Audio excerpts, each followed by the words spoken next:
arkadaşlar, Ece'nin Örgüleri YouTube kanalına hepiniz hoş geldiniz.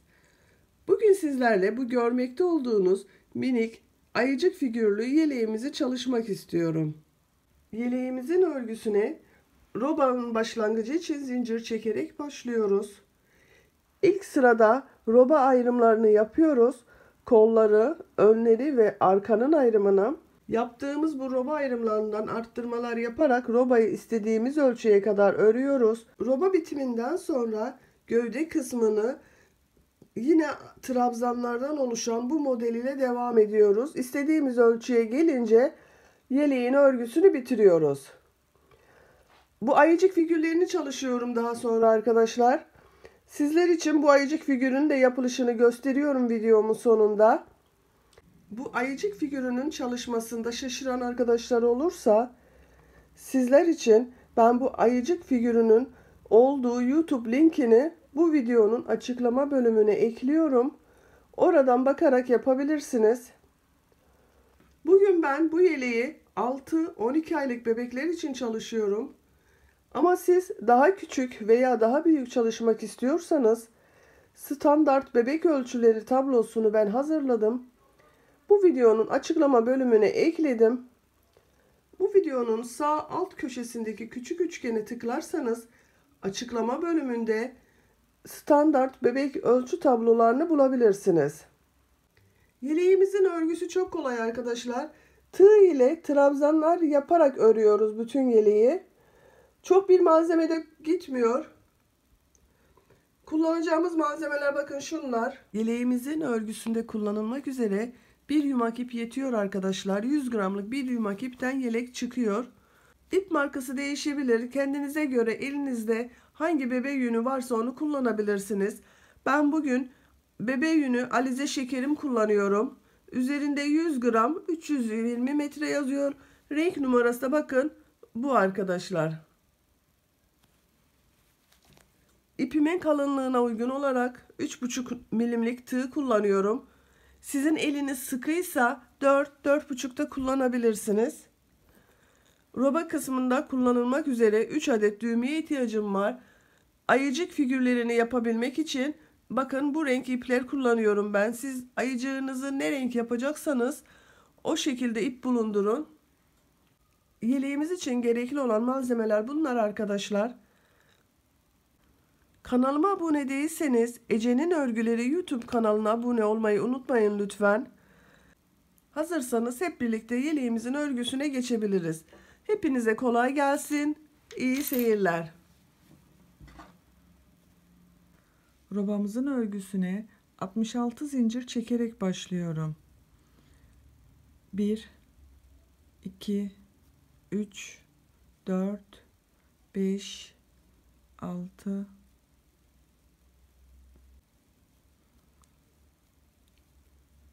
66 zinciri çektim. Bakın şu şekilde bir zincir elde ettim. Kaç santimlik bir zincir elde ettiğimi ölçüyorum. Bakın hemen bir ucundan tutuyorum. Diğer ucuna kadar hiç çektirmeden 30 santim bakın. 30 santimlik bir zincir uzunluğum var.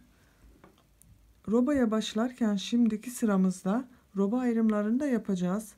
Roba ayrımlarını bugün önler 11, kollar 13, arka 18 ilmekten oluşacak şekilde hazırlıyoruz. Geriye dönüş içinde 3 zincir çekiyorum. 1 2 3 ipi tığın üzerine alıyorum. 1 2 3 zincir atlayıp 4. zincirin içerisine bir trabzan yapıyorum. Ön bölüm için trabzanlara devam ediyorum. Önlerde 11 trabzan olacak. Bu baştaki de üst zincir olan da bir trabzan olarak ele alıyoruz. Bu üst zincirden sonra 10 trabzan daha yapıyorum. 2 yapmıştık. 3 4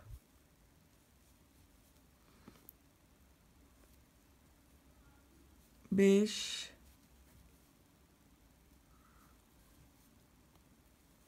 6 7 8 9, 10. Bakın hemen bakın 2, 4, 6, 8, 10. Baştaki üst zincirde bir trabzan 11. 1, 2 zincir çekiyorum. İpi tığın üzerine alıyorum. Hemen yanındaki gözeneğe kol bölümü için ilk trabzana başlıyorum. Kol bölümü için 13 trabzan yapacağız. 2, 3, 4, 5, 6, 7, 8, 9, 10, 11, 12, 13. Kol bölümünün 13 trabzanını da yaptım. 1, 2 zincir çekiyorum. Arka bölümün trabzanına başlıyorum. Hemen yanındaki gözeneğin içerisine arka bölümün ilk trabzanını yapıyorum. Arka bölüme de 18 trabzan yapacağız.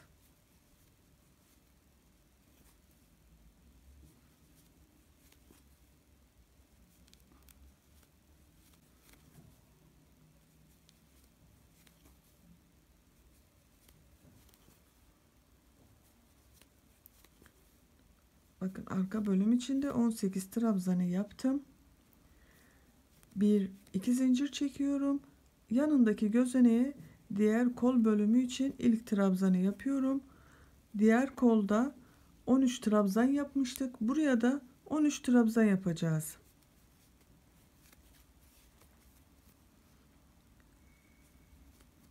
3, 4, 5, 6, 7, 8, 9, 10, 11, 12, 13. 1, 2 zincir çekiyorum. Ön bölüm için ilk trabzanı yanındaki gözeneğe bakın.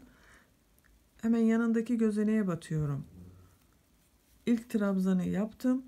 Ön bölüm için de 11 trabzan yapmıştık başlangıçta.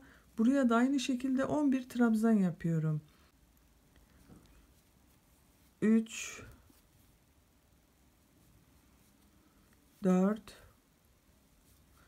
5, 6, 7,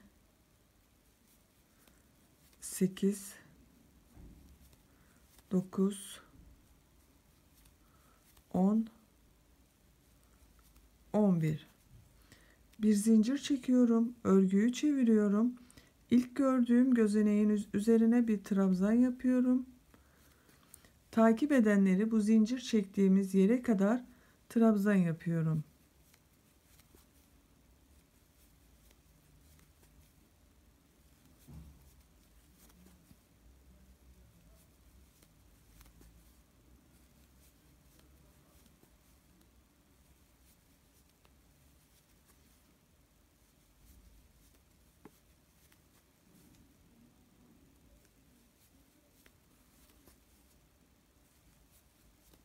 İki zincirlik bölüme geliyorum bakın.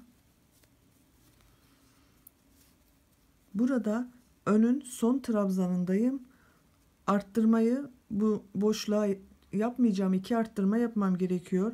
Onun için bu son trabzana bir arttırma yapıyorum. Bakın bir trabzan yaptım. Arttırma yapmış oldum. Boşluğa battım. Ön bölüm için bir arttırma yaptım. Ön bölümde 2 arttırma yapmış olduk. 1, 2 zincir çekiyorum. Arka bölüm için boşluğa bir arttırma yaptım. Bakın trabzan yaptım. İpi tığın üzerine aldım. Arka bölüm için buraya bir bakın trabzan yaptım. İpi tığın üzerine aldım. Kol bölümünün bakın bu yapmış olduğum ilk trabzanın yanına Aynı gözeneğin içerisine bir trabzan daha yaparak arttırma yapmış oldum. Böylece kolda bir boşlukta bir trabzan üzerinde olmak üzere 2 arttırma yapmış olduk. Takip edenleri buradaki ayrıma kadar trabzanlar yapıyorum.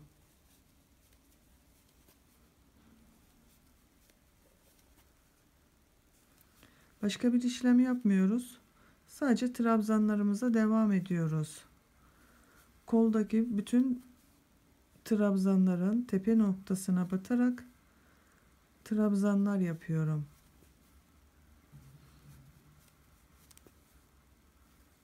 Bakın ayrım noktasına geliyorum. Koldaki son trabzanın tepe noktasına bir trabzan yaptım. Aynı gözeneğin içerisine bir trabzan daha yaptım. 2 trabzan yapmış oldum. Boşluğa batıyorum. Bir trabzan yapıyorum. 2 zincir çekiyorum. Arka bölüme geçiyoruz artık. Arka bölüm için boşluktan bir arttırma yaptım. Arka bölümün ilk trabzanına bir trabzan yaptım. Aynı gözeneğin içerisine arka bölüm için ilk arttırma yapıyorum bakın. Bir boşluktan arttırma yaptık. Bir ilk trabzana bir arttırma yaparak 2 arttırma yapmış olduk arka bölümde. Takip edenleri arka bölümdeki bütün trabzanların üzerine batarak buradaki son trabzana kadar trabzan yapıyoruz.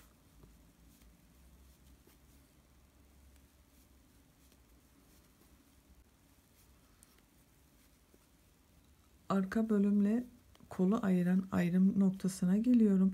Bakın arka bölümdeki son trabzanın üzerine bir trabzan yapıyorum.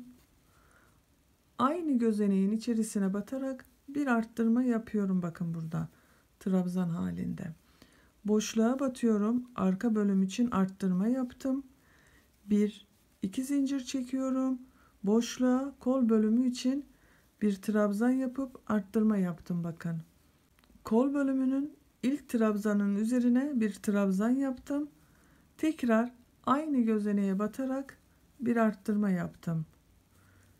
Takip edenleri diğer buradaki ön ile kolu ayıran ayrım noktasına kadar trabzanlar halinde devam ediyoruz.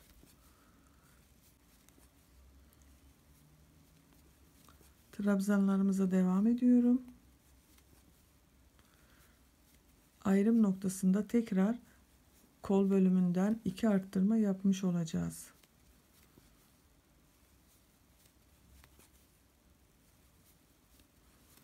Bakın koldaki son trabzana geldim. Bunun da tepe noktasına bir trabzan yaptım. İpi tığın üzerine aldım. Aynı gözeneğin içerisine batarak bir trabzan daha yaptım. Arttırma yaptım. Boşluktan kol için bir arttırma yaptım. 2 zincir çektim. Aynı boşluğun içerisine batarak ön bölümü için arttırma yaptım. Ön bölümün bu bakın ilk trabzanına bir trabzan yaptım. Aynı gözeneğin içerisine bir trabzan daha yaparak ikinci arttırmamı yapmış oldum. Takip edenleri trabzan halinde sıra sonuna kadar yapıyoruz. Sadece bu arttırma yerlerinde arttırma yapıyoruz arkadaşlar.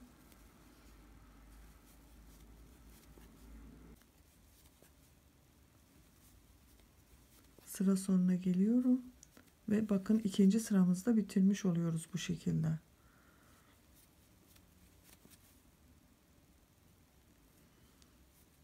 Sondaki gözeneğe de battım. Bakın bir robamızın nasıl göründüğüne bakalım. Nasıl bir şekil oldu. Bakın bu şekilde 1, 2, 3, 4 beşgen bir şekil elde ettik. Üçüncü sıramızdayız robada. Bir zincir çekiyorum. Örgüyü çeviriyorum. İlk gördüğüm trabzanın tepe noktasına bir trabzan yapıyorum. Takip eden gözeneklere de bu ayrım noktasına kadar trabzanlar yapıyorum.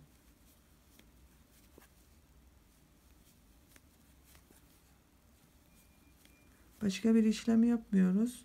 Trabzanlar halinde devam ediyoruz.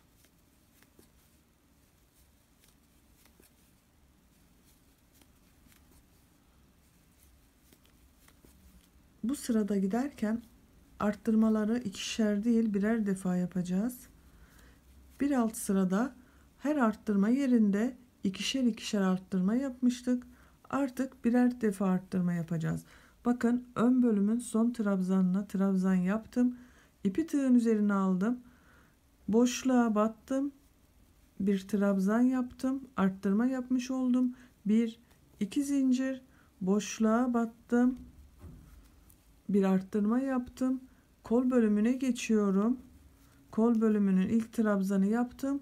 Takip eden trabzanlara da trabzanlar yapıyorum. Bu sırada sadece bu zincir çektiğimiz bölümlerde birer defa arttırma yapıyoruz. Bir alt sırada hem boşluktan bir arttırma yapmıştık hem de bu son trabzanlardan ve ilk trabzanlardan birer defa arttırma yapmıştık.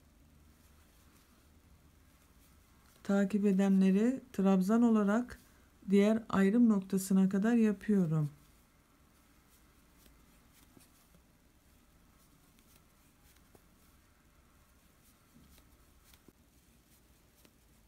Ayrım noktasına geldim. Bakın yine koldaki son trabzanı trabzan yaptım. Buraya başka batmadım. İpi tığın üzerine aldım. Boşluğa battım. Kol bölümü için arttırma yaptım. 1 2 zincir boşluğun içine arka bölüm için bir arttırma yaptım. Arka bölümdeki trabzanlara devam ediyorum. Bakın tepe noktalarına batarak trabzan olarak devam ediyorum.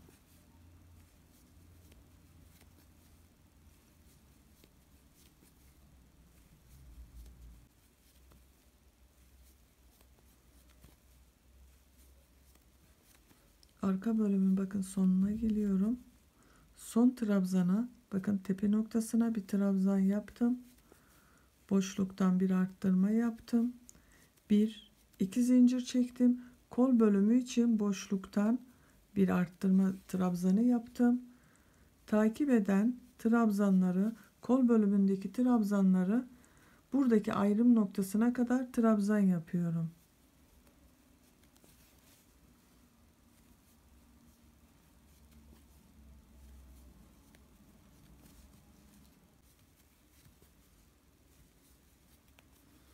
Bakın ayrım noktasına geliyorum yine. Koldaki son trabzanın tepe noktasına battım. Bir trabzan yaptım. İpi tığın üzerine aldım. Boşluktan bir trabzan yapıp arttırma yapmış oldum. 1 2 zincir boşluğa battım. Ön bölüm için bir arttırma yaptım. Takip edenleri trabzan halinde sıra sonuna kadar yapıyorum.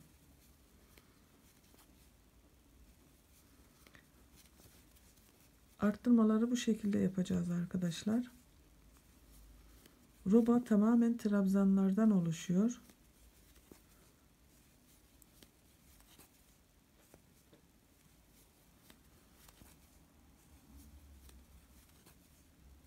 Son trabzanları yapıyorum sıra sonunda.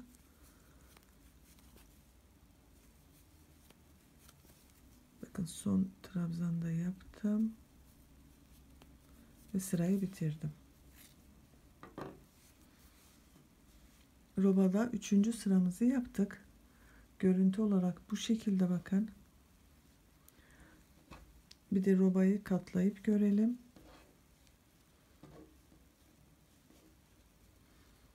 Bakın roba şekli bu şekilde devam edecek. Arttırmalar devam ettikçe roba büyüyecek arkadaşlar. Robamızın arttırmalarını bu 4 noktadan arttırmalarla devam edeceğiz. Bir sırada sadece boşluklardan birer defa arttırma yapıp aralarında ikişer zincir çekerek yapacağız. Bir sonraki sırada da hem boşluktan hem ilk ve son trabzanlardan birer defa arttırma yapacağız. Robanın yüksekliğini düzenli arttırmalar yaparak istediğimiz ölçüye kadar örelim gelelim arkadaşlar. Daha sonra robayı kollardan ayırıp sadece artık yeleğimize gövde bölümüyle devam edeceğiz. Robanın yüksekliğini bitirip geldim ben. Bakın arkadaşlar. Kaç santimlik bir roba elde ettim. Hemen ölçüyorum. Bakın 10 santim roba boyu var. Açık hali de bu şekilde bakın robamızın.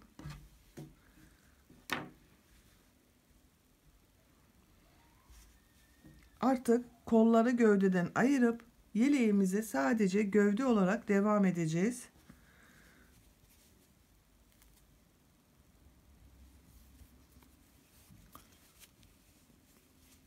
Bu sırada model yapmıyoruz. Trabzan olarak devam ediyoruz. Bir zincir çekiyorum. İlk trabzana trabzan yapıyorum.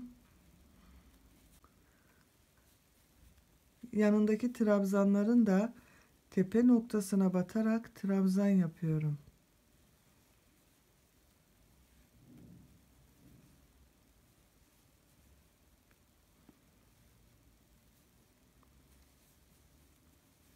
Bu kol ile önü ayıran ayrım noktasına kadar bu şekilde trabzanların üzerine trabzanları yapıyoruz.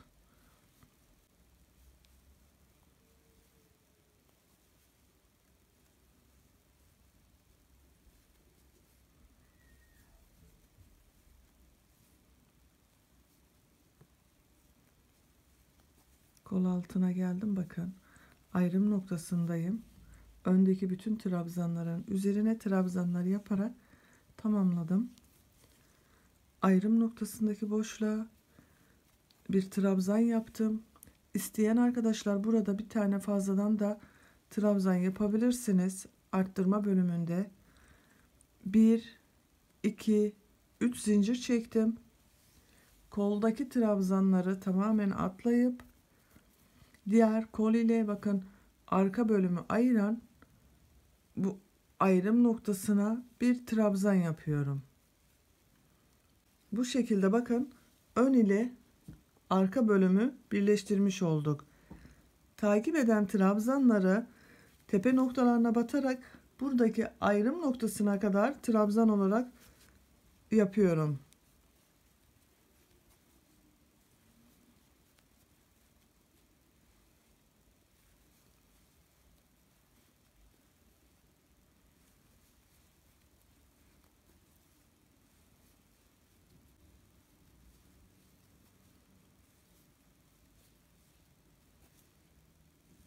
Arka bölümdeki bütün trabzanların tepe noktalarına batarak bakın tamamladım.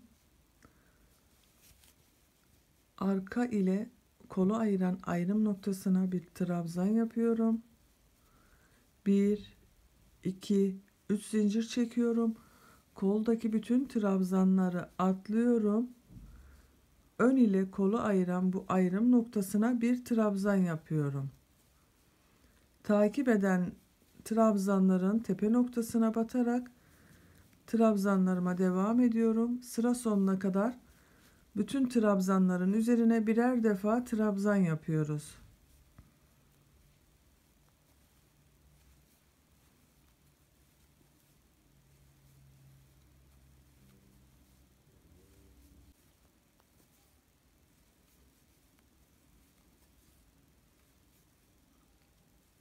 Ön bölümdeki son trabzanları yapıyorum.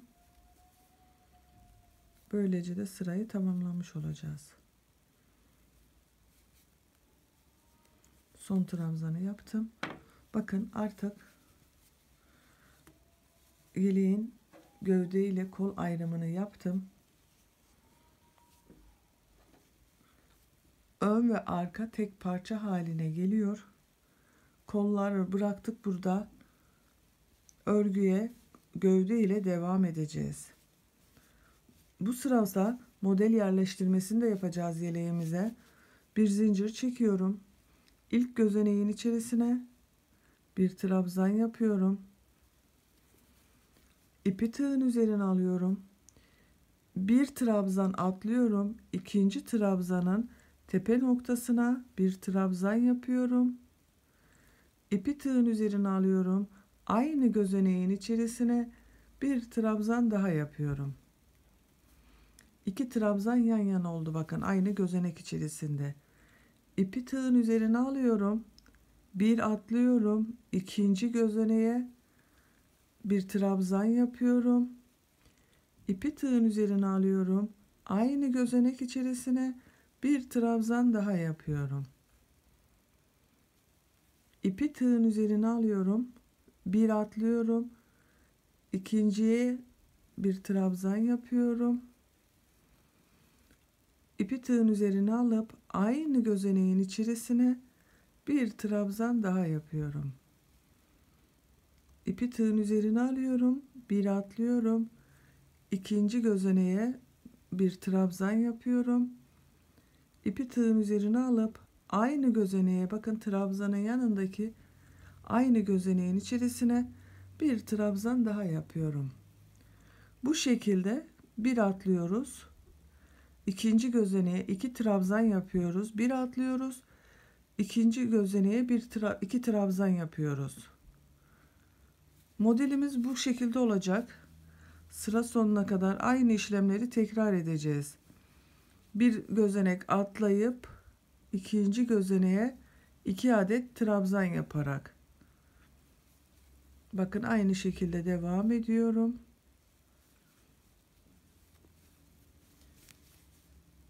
Bir atlıyorum, ikinci gözeneğe bir trabzan yaptım. Aynı gözenek içerisine bir trabzan daha yaptım. İpi tığın üzerine aldım, bakın bir atladım. İkinciye 2 adet trabzan yaptım.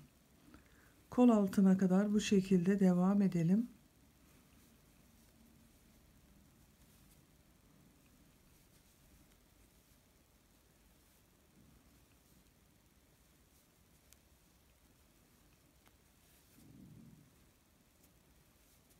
Kol altına geliyoruz.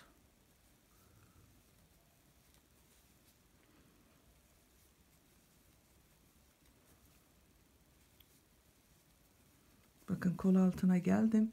Bir trabzan kaldı benim yaptığım örgüde. Bu gözeneğe de batabiliriz. İsterseniz batalım. Biraz dökümlü dursun. Bakın hemen yanındaki gözeneğe battım. Bir trabzan yaptım. Aynı gözeneğe bir trabzan daha yaptım. İpi tığın üzerine aldım. 3 zincir çekmiştik. Bu 3 zincir çektiğimiz bir zinciri atlıyorum. İkinci zincirin ortasına batıyorum, bakın. Bir trabzan yaptım. Aynı gözeneğe batarak bir trabzan daha yaptım. O zincire batıyorum. Burada biraz arttırma yapmak istiyorum. Bir trabzan yaptım. 2 trabzan yaptım. Bir gözenek atlıyorum, bakın. İkinci gözeneğe geçtim. Modelime devam ediyorum. Bir atlayıp ikinci gözeneğe 2 adet trabzan yaparak.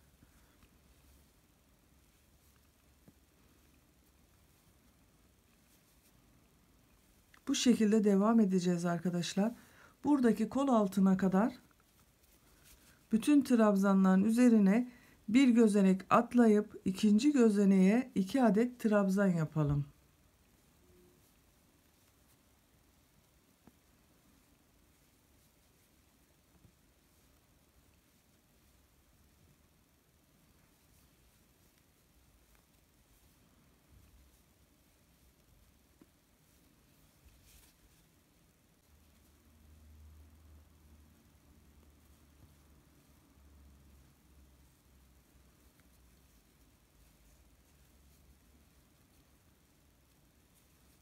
Arka bölümdeki son trabzana ikili trabzanları yapıyorum. Kol altına geldik. Kol altında 3 zincir çekmiştik. Diğer kol altına bakıyorum hemen. Bakın kol altında 3 adet ikili model yapmışım, bakın. 1 2 3. Burada da eşit olması için aynı şekilde 3 adet ikili model yapacağım.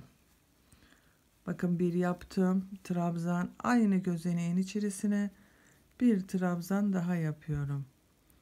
Yanındaki gözeneğe batıp bir trabzan yapıyorum. Aynı gözenek içerisine bir trabzan daha yapıyorum. Yanındaki gözeneğe battım. Bir trabzan yaptım. Aynı gözenek içerisine bir trabzan daha yaptım. Bakın, ön bölüme geçtik artık. Bir trabzan yaptım. Aynı gözenek içerisine bir trabzan daha yaptım. Bakın, bu kolda da kol altında 3 adet ikili trabzan yaptık. Artık ön bölümdeki trabzanların üzerine geçtik. Bir atlıyorum. İkinci gözeneğe trabzan yapıyorum. Bu şekilde bir atla ikinci gözeneğe 2 trabzan şeklinde sıra sonuna kadar yapalım.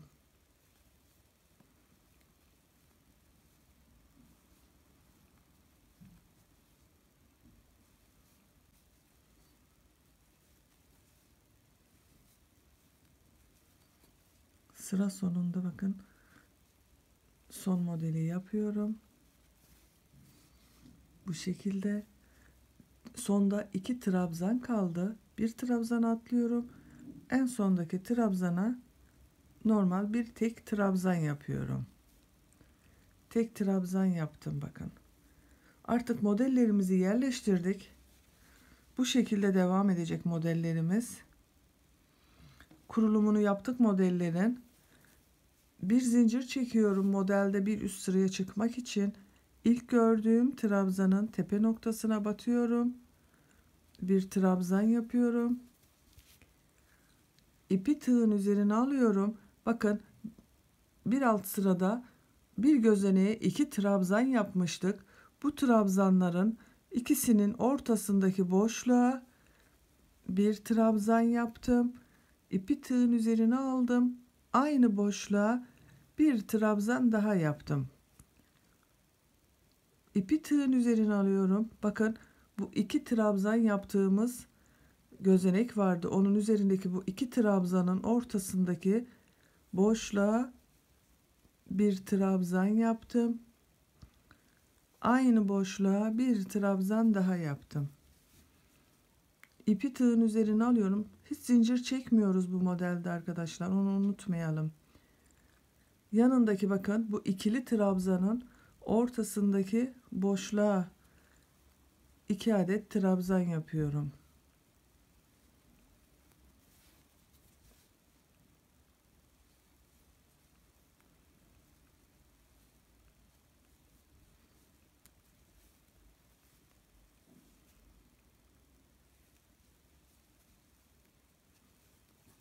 Bu şekilde devam edecek modelimiz.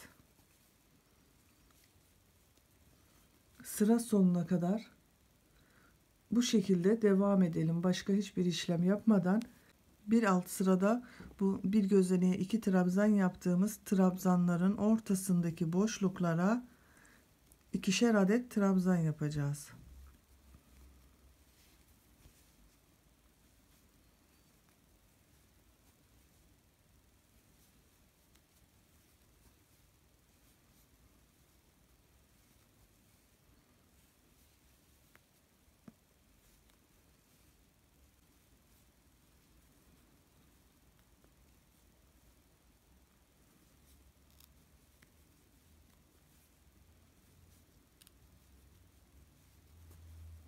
Bakın, sıra sonuna geldim. Son trabzanın tepe noktasına bir adet trabzan yaptım. Aralara modellerimizi yerleştirdik.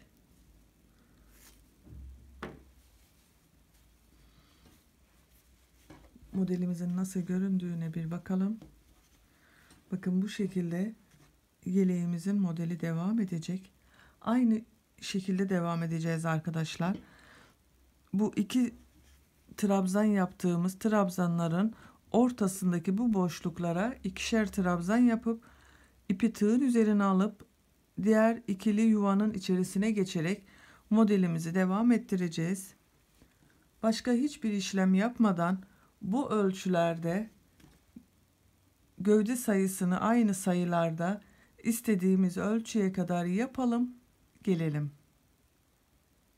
Yeleğin gövde uzunluğunu tamamladım arkadaşlar. Ölçüyorum hemen kaç santim. Bakın, kol altından itibaren 18 santim. Yeterli bir ölçü bu. Şimdi sıra bakın bu ön patları yapmada. Ön patın bu uç noktasına kadar bir sıra sık iğne gideceğiz. Geriye dönüşte bu roba bölümünde 3 adet düğme için düğme yeri belirleyeceğiz. Bir sıra daha giderek bu ön patı bitireceğiz arkadaşlar.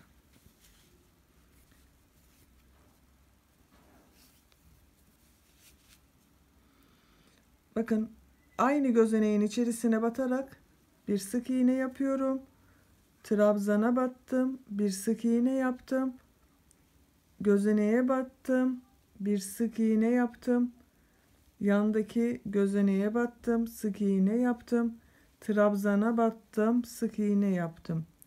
Bu şekilde yakanın bu ucuna kadar birer defa batarak sık iğne yapalım.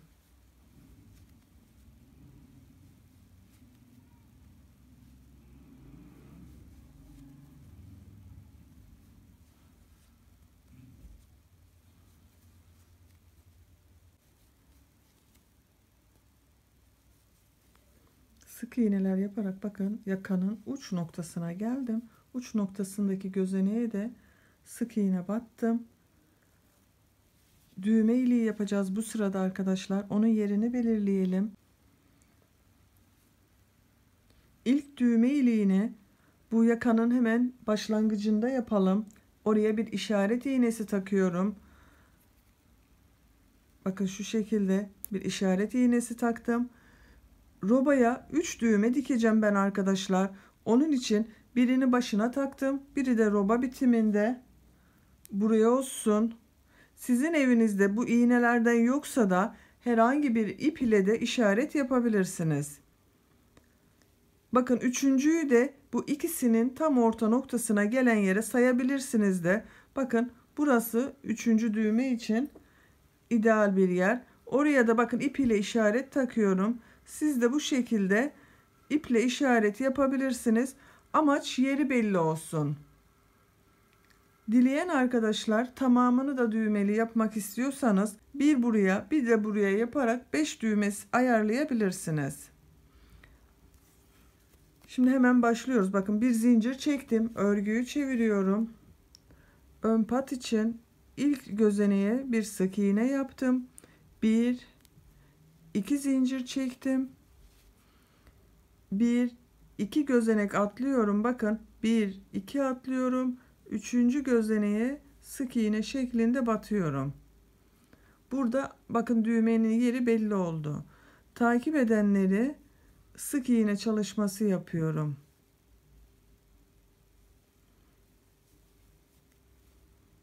Her gözeneğe birer defa batarak sık iğne çalışması yapıyorum. Buradaki bu düğme işareti yaptığımız yere kadar. Bakın diğer işaretli yere geldim. 1 2 zincir çekiyorum. 1 2 gözenek atlayıp üçüncü gözeneğe düğme için yer yapıyorum. Takip edenleri diğer işaretli yere kadar sık iğne yapalım.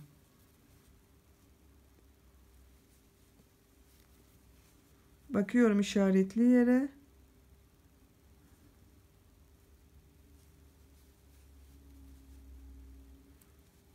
Bir defa daha battım. 1 2 zincir çektim. 1 2 gözenek atlayıp üçüncü gözeneğe sık iğne şeklinde battım bakın. Bir işaretli yerimiz bakın buradaydı. Bir düğme yerini buraya belirledik. İkinciyi buraya belirledik. Üçüncüyü de roba bitiminde buraya belirlemiş olduk. Takip edenlere etek ucuna kadar sık iğne çalışması yapıyorum.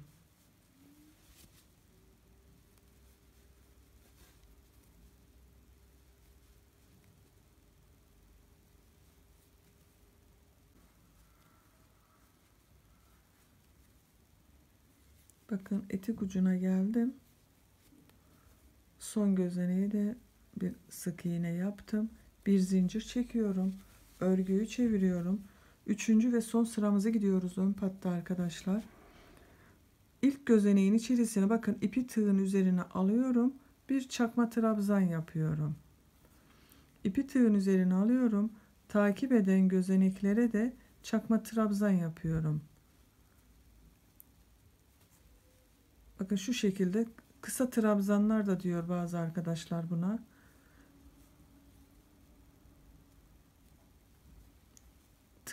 Bakın tığın üzerine ipi alıyorum. Trabzan yapıyor gibi takıyorum ama bakın bir defa da çekiyorum. Bu şekilde ilk düğme iliğini yaptığımız yere kadar devam edelim.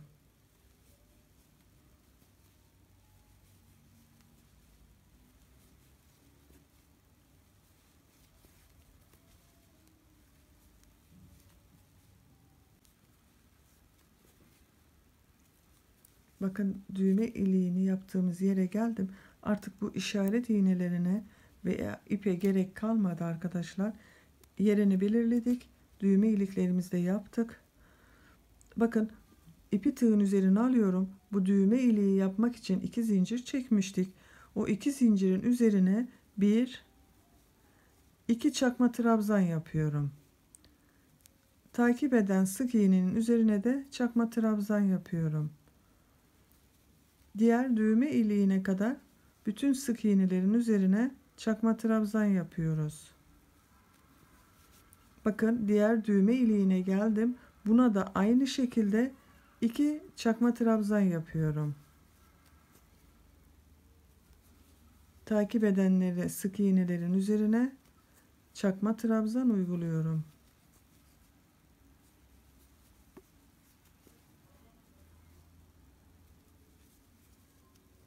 Bakın son düğme iliğine geldik. Bunun da 2 zincirin üzerine 2 çakma trabzan yapıyorum. Başlarken bir gözenek yapmıştık. Sık iğne, ona çakma trabzan halinde battım.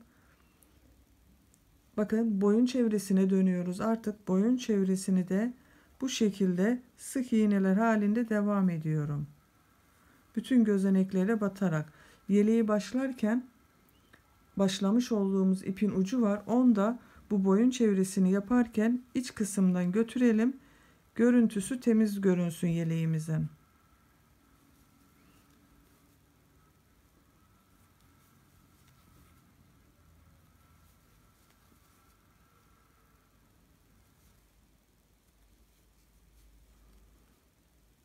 Sık iğneler yaparak bakın boyun çevresini çevirdik.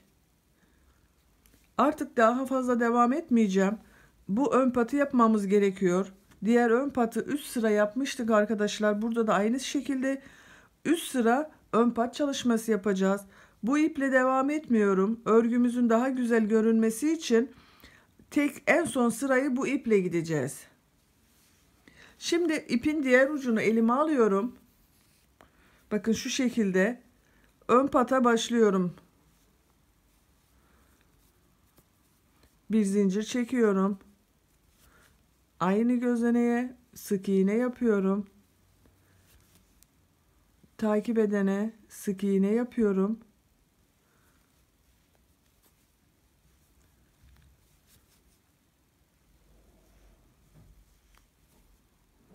Bakın bu şekilde sık iğne şeklinde bu ön patı tamamen yapalım. Geriye gelelim, buraya geri gelelim. Buraya gelince bu ipi burada keseceğiz. Bu ip ile devam edeceğiz. Bir sıra sık iğne gidelim, gelelim.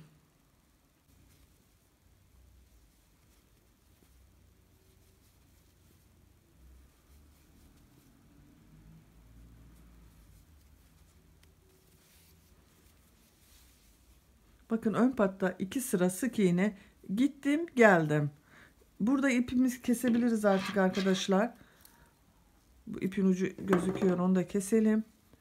Bu ön patı yapmış olduğum ipi burada kesiyorum.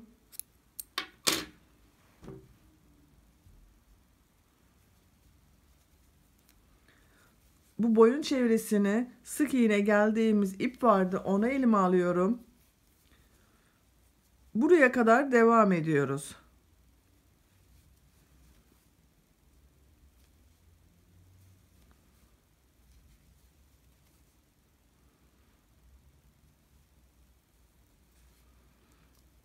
Bakın yakanın uç noktasına geldim. Bu kesmiş olduğumuz ipi de iç kısımda bırakacağız. Aynı gözeneğe batarak dönüyorum. Bir sık iğne yapıyorum. İpi tığın üzerine alıyorum. Yanındaki gözeneğe batarak çakma trabzan yapıyorum. Takip edenleri çakma trabzan yapıyorum. Diğer ön patta da aynı şekilde son sırayı çakma trabzanlar yapmıştık. Burada da çakma trabzanlar halinde devam ediyorum.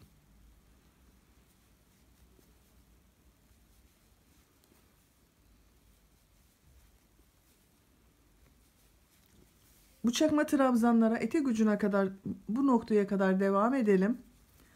Daha sonra etek ucunu dönüşünü birlikte yapalım.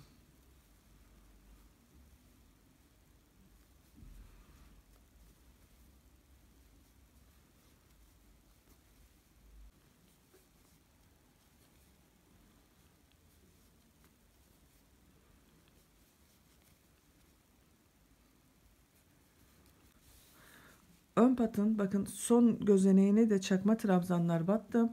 Ön patın işini burada bitirdik. Etek ucuna da uyumlu olsun diye bir sıra çakma trabzan yapacağız. Onun için bakın şu şekilde aynı gözeneğe bir çakma trabzan yapıyorum.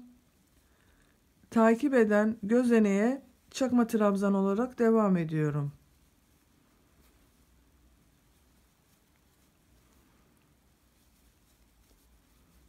Köşede bakın aynı gözeneğe 2 defa batarak yuvarlak bir görüntü elde ettik. Bu etek ucundaki bütün gözeneklere birer defa batarak bu diğer ön pata başladığımız bu noktaya kadar çakma trabzanlara devam edelim.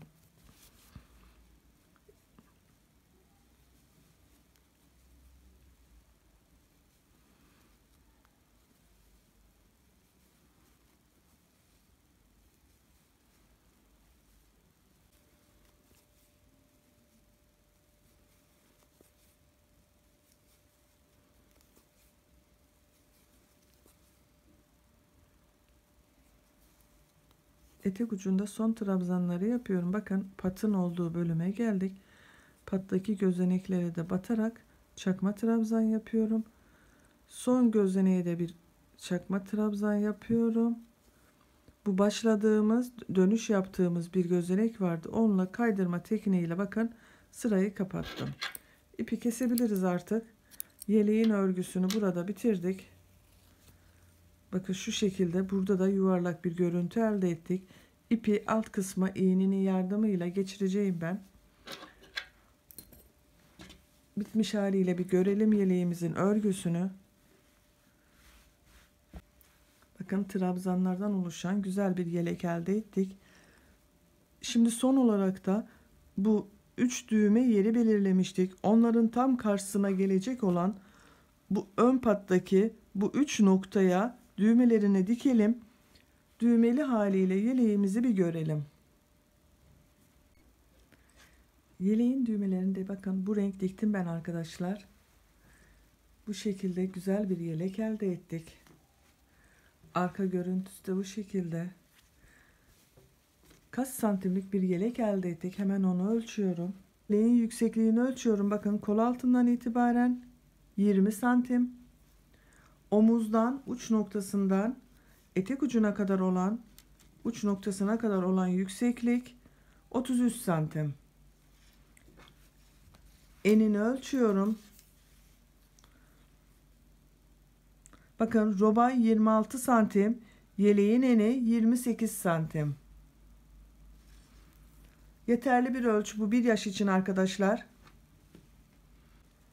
Yeleğimiz bu şekilde giyilmeye hazır arkadaşlar. İsteyen arkadaşlar düz olarak bu şekilde kullanabilirsiniz. Ama ben bebek yeleği olduğu için biraz süslü yapmak istiyorum. Yeleğimizi biraz daha bebeksi yapabilmek için bakın şu şekilde ayıcık figürleri hazırladım. Bunu bu etek uçlarına yapmak istiyorum. Her iki tarafa birer tane. Bu şekilde daha şirin ve daha güzel olacağına inanıyorum. Siz bunları yapmasanız da olur. Ben bugün bunları bu yeleğe yapacağım arkadaşlar. İsteyen arkadaşlar benimle birlikte yapabilirsiniz. Şimdi size bu minik ayıcıkların nasıl hazırlandığını kısaca anlatmak istiyorum. Yeleğimizi kaldıralım. Ayıcığımız için ilk önce bakın ben bu şekilde bir kahve tonu kullandım. Biraz ayıya da benzesin diye. Burun kısmında krem renkli bir ipi. Bakın bu gözlerini ve ağzını yapabilmek için de siyah bir ipe ihtiyacımız var. Bu 3 ipi hazırlayalım. Az bir parça olsa yeter bakın arkadaşlar bu şekilde. İpim de bakın bu şekilde arkadaşlar. Bu sevimli ayıcık figürlerini hep birlikte yapalım. Bakın şu şekilde ipi alıyorum elime. Sihirli halka yapıyoruz. Bakın sihirli halkayı yavaş yapıyorum. Görün parmağımızı şu şekilde tutuyorum. İlmeği bakın şu şekilde bir çapraz görüntü yapıyorum parmağımın üzerinde. Bu ilmeğin içerisine tığ takıyorum. İpi bakın ilmek halinde çıkartıyorum. Kaçırmadan şu şekilde parmağımla sıkıca tutarak 2 zincir çekiyorum buraya bakın. 1 2. Sihirli halkamız budur. İpi tığın üzerine alıyorum. 13 trabzan yapıyorum bu sihirli halka içerisine. 1 2 3 4 5 6 7 8 9 10 11 12 13 13 trabzanı yaptım bakın sihirli halkanın içerisine. Daha sonra bu ipin diğer uç noktasını şu şekilde çekiyorum. Bakın sıkıştırıyorum burayı. Sıfır noktası oldu bakın. Hiç boşluk oluşmadı. Trabzanları yaptığımız halkanın üzerinde. İpi tığın üzerine almadan bakın bu şekilde tutuyorum. Başlamış olduğumuz bu ilk trabzanın gözeneği ile bakın bu başlamış olduğumuz ilk baştaki trabzan vardı. Onunla kaydırma tekniğiyle kapatacağız. Bakın tığı taktım. Bu çekmiş olduğum ipi de tutuyorum. Şu şekilde bir kaydırma tekniğiyle bakın kapadım. Tek parça haline geldi. 1 2 zincir çekiyorum. İkinci sıraya geçiyoruz. Bu ilk gözeneğin içerisine bir trabzan yaptım. Aynı gözeneğe bir trabzan daha yaptım. Bakın aynı gözenek içerisine 2 trabzan yaptım. Yanındaki takip eden gözenek içerisine de 2 trabzan yapıyorum. Takip edene de aynı şekilde 2 trabzan yaptım. İkili trabzanlar yapıyoruz ve ikişer adet yapıyoruz. Bakın. Bir trabzan yaptım. İpi tığın üzerine alıyorum. Aynı gözenek içerisine bir trabzan daha yapıyorum. Bu gözeneklerin hepsini her bir gözeneğe ikişer adet trabzan yaparak bu sıra sonuna kadar devam edelim.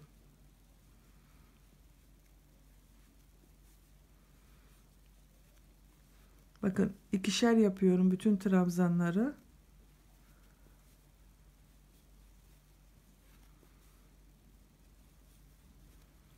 Burası ayıcık figürünün ikinci sırası.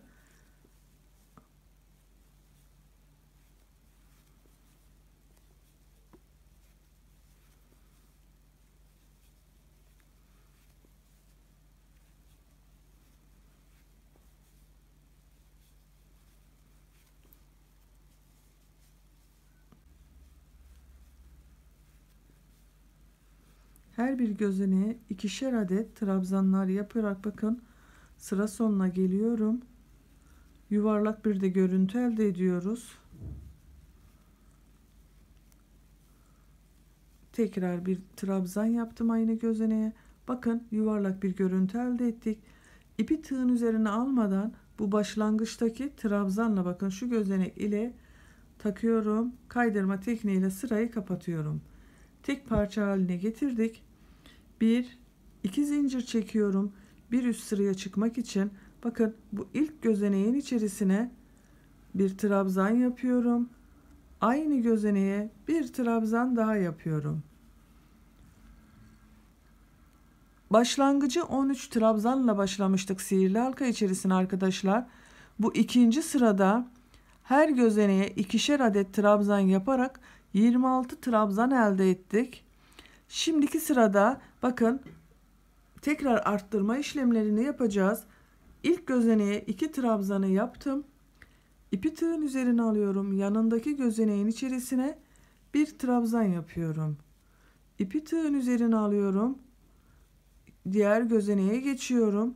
Bir trabzan yaptım. İpi tığın üzerine alıp aynı gözeneğe bir trabzan daha yapıyorum. İpi tığın üzerine alıyorum. Bakın yanındaki gözeneğe bir trabzan yaptım. Diğer gözeneğe 2 trabzan yapıyorum. Bir yaptım. Aynı gözeneğe bir trabzan daha yapıyorum. Bakın bu şekilde. Bir gözeneğe 2 trabzan yapıyoruz. Yanındakine bir trabzan, tekrar 2 trabzan, bir trabzan, 2 trabzan. Bu sırayı da bu şekilde tamamlıyoruz. Bir gözeneğe bir trabzan, bir gözeneğe 2 trabzan şeklinde sırayı tamamlayalım bakın.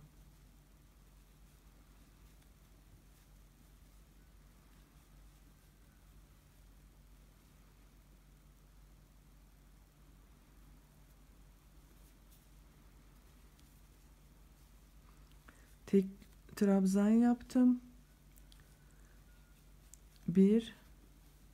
2 trabzan yaptım. Tek trabzan, 2 trabzan. Tek trabzan yaptım.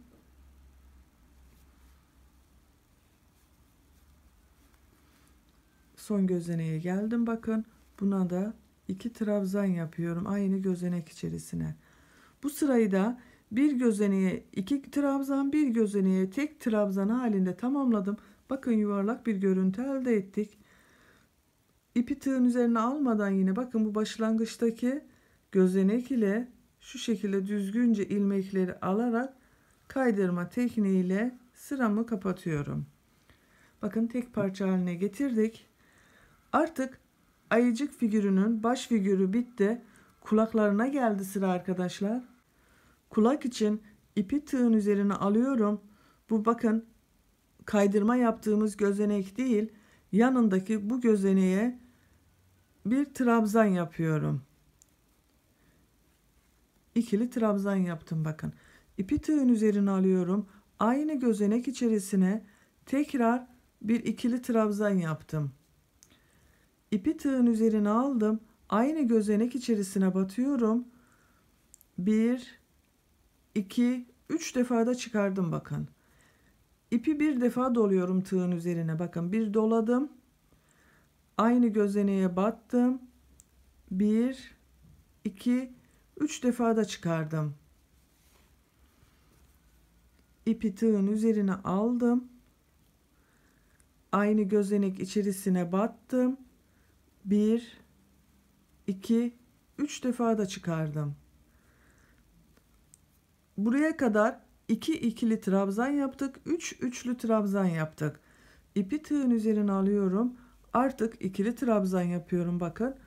Normal ikili trabzan yaptım. İpi tığın üzerine aldım. İkili trabzan yaptım.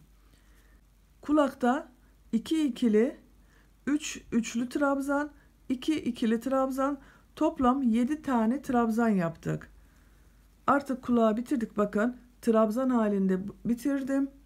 Bu yanındaki gözeneğe geçiyorum. Bakın ipi tığın üzerine almadan batıyorum. Çekiyorum. Kaydırma tekniğiyle kapadım. Bakın birleştirdim orayı. Yanındaki gözeneğe geçiyorum. Kaydırma tekniğiyle kapatıyorum. Bakın şu şekilde alıyorum. İlmeğin içerisinden çıkartıyorum. 3 4 5 6 7 8 bakın 9 tane kaydırma tekniği yaptım.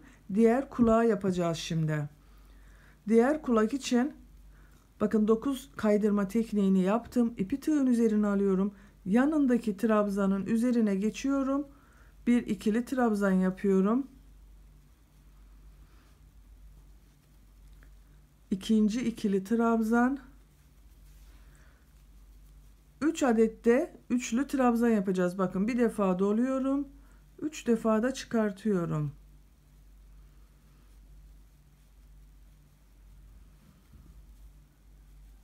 Bakın 1 2 3. 3 üçlü trabzanı yaptım. İpi tığın üzerine aldım. İkili trabzan yapıyorum. İpi tığın üzerine alıyorum. Bir ikili trabzan daha yapıyorum. Yanındaki gözeneğe batıyorum. Kaydırma tekniğiyle bakın kapattım ve bitirdim. Şeklini bir görelim. Bakın bu şekilde ayıcığın baş kısmını oluşturduk. Kulaklarını da yaptık. İlk önce sihirli halka içerisine 13 adet trabzan yaptık. İkinci sırada 13 trabzana ikişer defa batarak 26 trabzan elde ettik. Üçüncü sırada da bu 26 trabzanın üzerine bir iki trabzan, bir tek trabzan, yani bir çift bir tek halinde tamamladık. 39 trabzana tamamladık arkadaşlar. 7'şer trabzandan da kulaklarını yaptık. Artık sıra geldi burun kısmını yapmaya. Ayıcık figürünün baş kısmını oluşturduk. Şimdi bu burun kısmını yapalım krem renk ile. Bakın krem renkli ipimi aldım. Siz beyaz ile de yapabilirsiniz bunu. Sihirli halka yapıyorum bakın. Şu şekilde çıkartıyorum. Sihirli halkayı tutuyorum.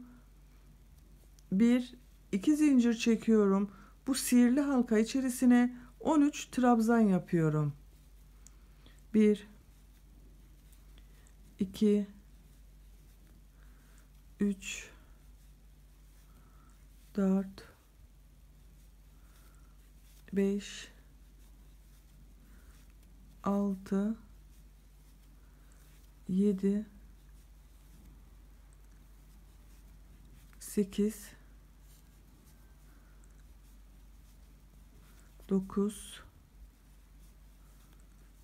10 11 12 13. Bakın 13 trabzanı yaptık sihirli halka içerisine. Bu sihirli halkanın uç kısmını şu şekilde tutarak çekiyorum sıkıca, bakın kapalı bir orta oluşturduk. Bu başlangıçtaki gözeneğe bakın tığımı taktım. Şu şekilde kaydırma tekniğiyle bakın kapadım. Tek parça haline geldi. Bitirdik bu şekilde. Bakın burun kısmında bitirdik. Kesebilirim. İç kısma çektiriyorum bu kesmiş olduğum ipi.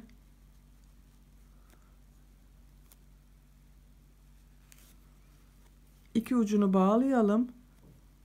Sağlam bir işimiz olsun. Bir düğüm daha atıyorum. Ve bitirdik. Bu kısımdan kesiyorum.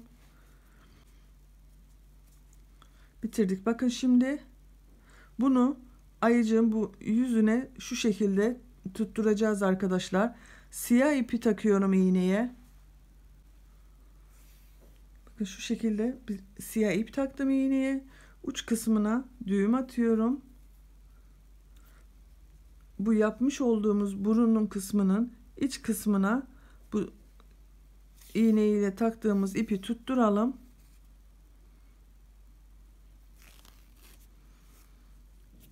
Bakın bu şekilde iç kısma tutturduk. Bunu şu şekilde orta noktaya getiriyorum. Bakın sihirli halka yaptığımız noktanın ortasına şu şekilde taktım. Ayıcığı elime alıyorum. Nereye yapacaksam bakın o şekilde ucu bakın şu noktaya geliyor. Şöyle tutuyorum. Bu uç kısım bakın ağzın olduğu yere gelecek olan bu kısma şu şekilde batıyorum.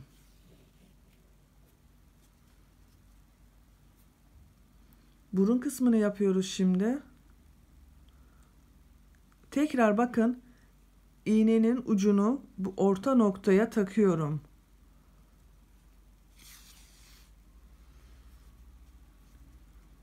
Şöyle bakın yukarıya doğru biraz tekrar takıyorum. Tekrar orta noktadan çıkartıyorum. Aynı bunun hizasına denk gelecek olan yere şu şekilde bakın diğer ucunu yaptım. Bir Y şekli elde ettik. İğne kullanmadan bunu dikmeden bakın burun kısmını bitirdim.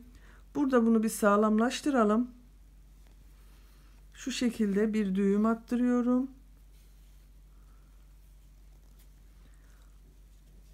Hemen göze geçeceğiz arkadaşlar. İç kısımdan şu götürüyorum bakın gözün hizasına. Gözü yapacağımız yeri ayarlıyorum. Nereye yapabilirim? Şu şekilde bakın şuraya bu beyaz kısmı da tutturarak alıyorum. İğneyi çıkardım. Yere bırakıyorum. İğnenin üzerine istediğim kadar ipi doluyorum bakın. Bu şekilde. Bakın 1, 2, 3, 4, 5, 6, 7, 8, 9, 10. Gözün ne kadar büyük olmasını istiyorsanız o kadar dolayabilirsiniz. 10 defa doladım ben. Bir bakayım. Bakın 10 defa doladım. Yavaşça acele etmeden iğneyi çekiyorum. Elimle de tutuyorum bakın buraya. Yavaşça çektim. Bakın şu şekilde bir görüntüsü oldu. Aynı noktaya bu iğnenin bakın ipin ucunun olduğu o noktaya şu şekilde batarak sağlamlaştırıyorum. Bakın bu şekilde bir göz elde ettik. Buraya bir şu şekilde ilmek atalım. Gözde daha sonra çıkma olmasın. Bakın gözü yaptık. Şimdi diğer gözü yapacağız. Diğer göz içinde alttan bakın kaydırma tekniğiyle bakın iğneyi geçiriyorum. Diğer göz hizasına götürüyorum ipimin ucunu. Bakın diğer gözü de şu kısma yapacağız. Aynı şekilde bakın şu beyaz ipin de ucunu tutuyorum. Diğer gözde yaptığımız gibi 10 defa doluyorum. Yerde yaparsanız daha düzgün olur arkadaşlar bunu. Bakın şu şekilde 1, 2, 3, 4, 5, 6, 7, 8, 9, 10. 10 defa doladım. Yavaşça bakın şu şekilde yavaşça çekiyorum.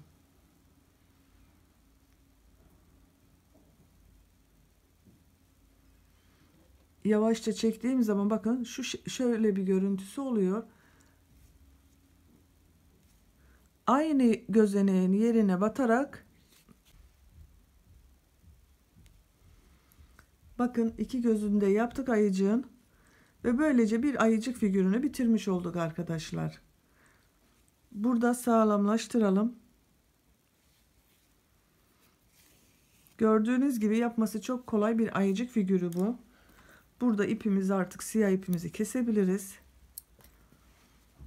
Birini hazırladık. Şimdi diğerini de aynı şekilde hazırlayalım. Yeleğimize dikelim. Ayıcık figürümüzün diğer tekini de hazırladım. Bakın arkadaşlar. 2 ayıcık figürü hazır. Şimdi bunları yeleğimizin bu ön kısımlarına şu şekilde dikeceğiz.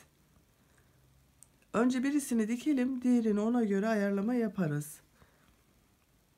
Dikeceğim tarafın bakın şu şekilde tutuyorum.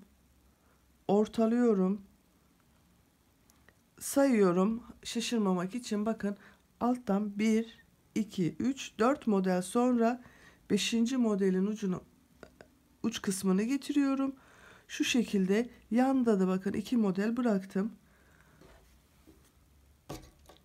İğneyi taktım ipimi, bakın şu şekilde. Düğmelerini açalım isterseniz, daha kolay yaparız.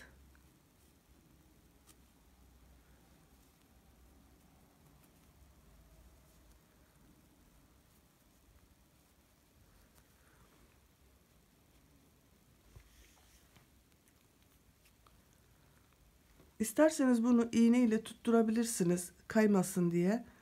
Ben tutturmayacağım. Bakın şu şekilde yavaşça dikiyorum arkadaşlar. Şöyle bakın şu kısımlardan geçiriyorum. Bir atlıyorum. Bakın tam bu zincir gibi görünen yerlerin arasından geçiriyorum. Dikiş görünmesin diye. Sanki örgü örerken yapmış olduğumuz ilmek gibi görünüyor bakın.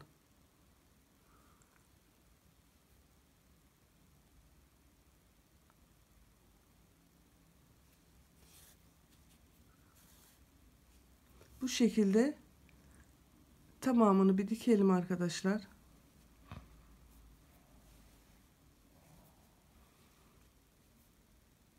Bakın şu şekilde alıyorum. Bakın şu iki noktanın arasına batıyorum.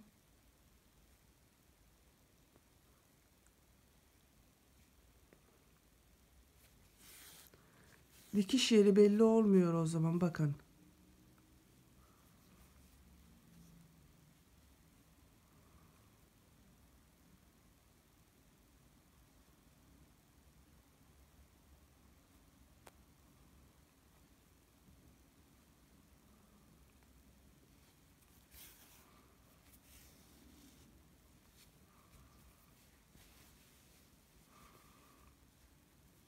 Acele etmezsek daha düzgün durur.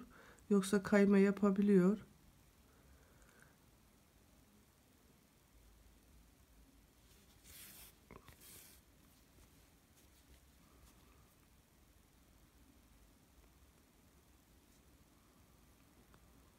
Çok fazla çektirmeyin ipi arkadaşlar. Dikişin yeri belli olmasın. Bakın şu şekilde yapışık gibi durdu. Bakın sanki yapıştırma yapmışız gibi.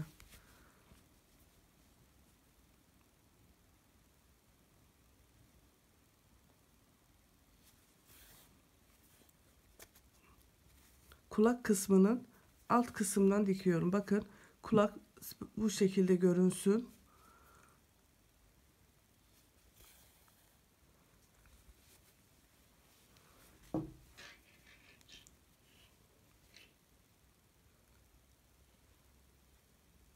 Bu kısmında da aynı şekilde dikiş uyguluyorum.